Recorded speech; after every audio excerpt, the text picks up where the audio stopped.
সুপ্রিয় সুধী, আসসালামু আলাইকুম। আবৃত্তি করতে যাচ্ছি কবি বুদ্ধদেব বসুর রচিত কবিতা চিল্কায় সকাল।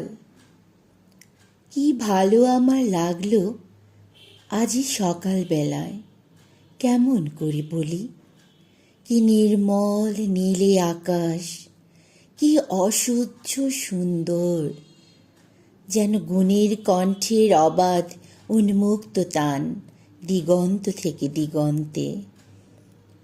কি ভালো আমার লাগলো এই আকাশের দিকে তাকিয়ে, চারদিক সবুজ পাহাড়ে আঁকাবাঁকা কুয়াশায় ধোয়াটে, মাঝখানে চিল্কা উঠছে ঝিলকিয়ে। তুমি কাছে এলে, একটু বসলে, তারপর গেলে ওদিকে। স্টেশনে গাড়ি এসে দাঁড়িয়েছে, তাই দেখতে। গাড়ি চলে গেল। কি ভালো তোমাকে বাসি, কেমন করে বলি। আকাশে সূর্যের বন্যা, তাকানো যায় না। গরুগুলো এক মনে ঘাস ছিঁড়ছে, কি শান্ত। তুমি কি কখনো ভেবেছিলে এই হ্রদের ধারে এসে আমরা পাব যা এতদিন পাইনি?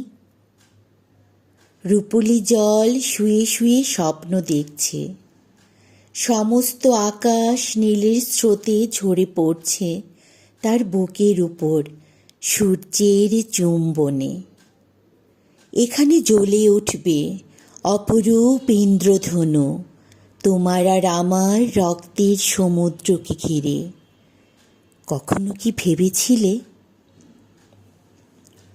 কাল চিল্কায় নৌকোয় যেতে যেতে আমরা দেখেছিলাম দুটো প্রজাপতি কত দূর থেকে উড়ে আসছে জলের উপর দিয়ে। কি দুঃসাহস! তুমি হেসেছিলে, আর আমার কি ভালো লেগেছিল তোমার সেই উজ্জ্বল অপরূপ মুখ।